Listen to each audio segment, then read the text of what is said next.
Even with his mediocre start this season, when Justin Verlander steps on the mound for Detroit, a no-hitter is always possible.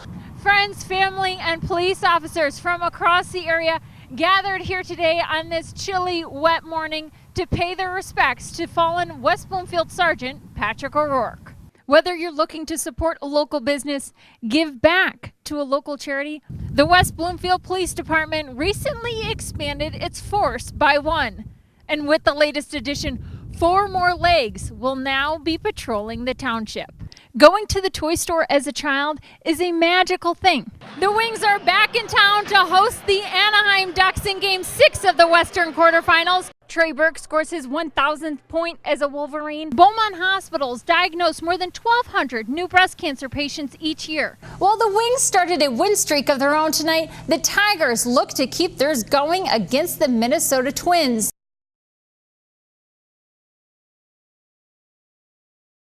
In what was their biggest game of the regular season, Michigan is dealt their first loss at home and misses out on a share of the Big Ten title.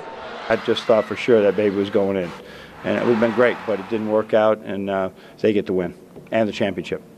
But despite the loss, the game lived up to its billing, and with a 5-point lead, it was Michigan's to lose in the final minute of play. After Trey Burke and Tim Hardaway Jr. missed 2 key free throws, Indiana's Cody Zeller would make 2 of his own, and moments later, a layup that would give the Hoosiers the 1-point lead and eventual win. Yeah, it's not blown on the free throws. It's not. The game, you lose a game like that, you lost it back and possession by possession earlier in the game. We got 2 guys at the foul line that have won so many games at the foul line for us, and so that did not cause the loss. Would never put it on those 2 guys for sure. We did other things in the game that we got to be better at. The Wolverines also miss out on a first-round bye at next week's tournament, but Coach Beilein is already reflecting on the past to give his team a brighter outlook for the future. Last year when we played Minnesota and they had to play in to the quarterfinals, they came out red hot and we were still getting our legs going. 3 games, 4 games, it's all going to be the same. But that extra game may be what we want to do. Back in the other days, it was trying to get in the NCAA tournament and trying to win 2 or 3. This is going to make us better somehow. That's the only approach we can have. As the heads of Michigan fans hang here at the Chrysler Center, Indiana will raise its first outright Big Ten championship banner in 20 years. Reporting from Ann Arbor, Emmy Lucas, ABC 12 Sports. For Civic Center TV, I'm Emmy Lucas at the Family Aquatic Center in West Bloomfield, where they are wrapping up yet another successful season. And today, taking a dip in the pool? Well, that was for the dogs. It was the calm before the storm. Just beyond the gates of the Aquatic Center, dogs and their owners anxiously awaited the opportunity to make a splash. Who did you bring here today? Chauncey. Now, has Chauncey ever been in the pool before? He has. He's not that crazy about it. The first year when he was a puppy, he liked the water, and then ever since then, he really doesn't like it. But he comes here to play with all his buddies from the dog park. Hosted by the West Bloomfield Parks and Rec, this dogs-only swim event has been wrapping up the summer season for several years now. We've been doing this for about 8 years, and it's just great. It's our very last event that we do here at the pool. As soon as we let the dogs out onto the pool deck, it'll be chaos. Separated by weight class, the smallest group filed in first. Make sure you take the dogs off the leashes, please. And with that came the storm. This is Bingley. She just jumped right in. She was the first one in. Nothing scares this puppy. And while some couldn't wait to jump in, others, like Chauncey, were just there for the treats. And just like kids, you can imagine accidents do happen. But since the pool is already closed to the public, there is no need to worry about whatever may be left behind. And we encourage people to make sure that their dogs go before they get in the water. So just like kids, sometimes it works, sometimes it doesn't. And while Civic Center TV was there, it seemed to work. No visible crimes were committed, at least not in the pool. Oh, yeah, you're nice and wet.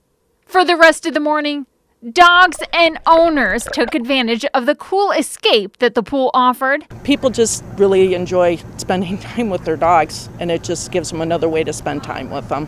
And before the last dog could shake off, Parks and Rec was already busy planning for next year's event. We're going to go back to doing our pet expo, our dog expo, out on the pool deck next year. So if there's any dog grooming companies or anything like that that's interested in possibly sponsoring next year, just give us a call. Although the Aquatic Center is now closed, there are still many amenities and activities you can enjoy in the West Bloomfield community. To find out what you can participate in, pick up the latest copy of the Pathways magazine put out by the West Bloomfield Parks and Rec. For Civic Center TV, I'm Emmy Lucas.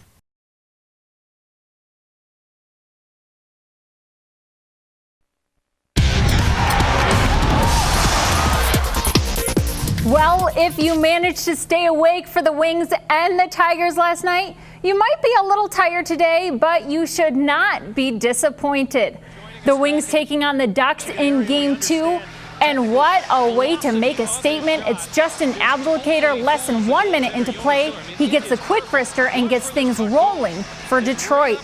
A few minutes later, Damian Brunner will take advantage of a bad pass by Anaheim Solani, putting the Wings up 2-0 and notching his first ever NHL playoff goal.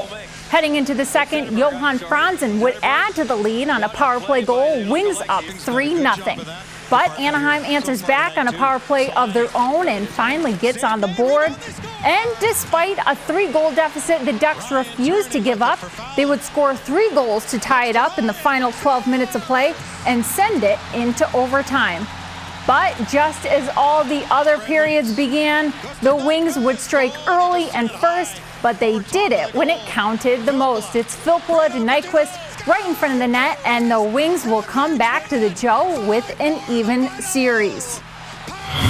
It was a crazy game, so obviously the crowd was in it too, and tied it up on us. But when we came in here, I think our leaders just said we just get back to the way we were playing, and we knew we had a big power play coming up, so I tried to capitalize on that, and fortunately we did. We were at times as frazzled as we've been, in a long time. Guys want to win bad and get standing around watching instead of playing. And like I said to you, it's a good life lesson for our crew and good for kids. I mean, we have lots of kids on our team.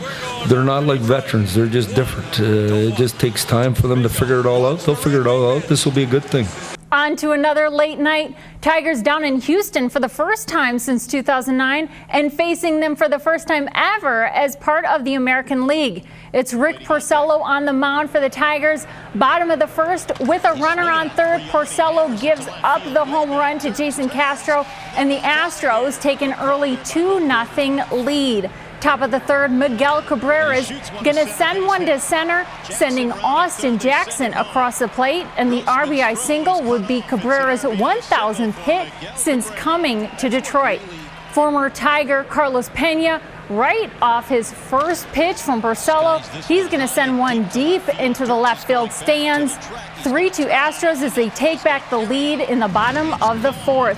Scoreboard would remain the same until the 8th, but with Prince Fielder on first, Victor Martinez hits it out to the right fielder, Rick Ankiel, but he's going to bobble the play, and that's going to send a big man home trucking and beating the throw at the plate. It takes us into extra innings and all the way to the 14th. Bases are loaded for Don Kelly, and he's going to bounce one out to right field. Tigers take the lead and add to it. 7-3 was the final score at the end of a very long night for Detroit fans. On to some prep baseball now. Bay City Western as they face Midland Dow. Alex Sova on the mound for the Chargers, and it's John Metz with a single up the middle, driving in Braden Taborski to make it 2-zip Warriors. Next batter is Seth Freed with a deep drive to the outfield to bring in Metz. And Warriors scored 4, and that's going to be plenty for Brad Addock, who pitched a 2-hit shutout and fanned 12. Western also gets a shutout in Game 2, 9-0, improving to a 13-2 record. We also checked out the Swan Valley softball team, ranked 6th in the state in Class B as they take on Alma. The Vikings going for the sweep after taking the first of 2 bases loaded for Kelly Helvin, who singles it to center, and that allows all 3 of the runners to score. Morgan Stadler is up next, and she brings in Helvin to make it 16-0, and that's the final. Swan Valley gets the sweep to improve to 12-2. That's all for the sports. Up next, Kevin has your weekend forecast.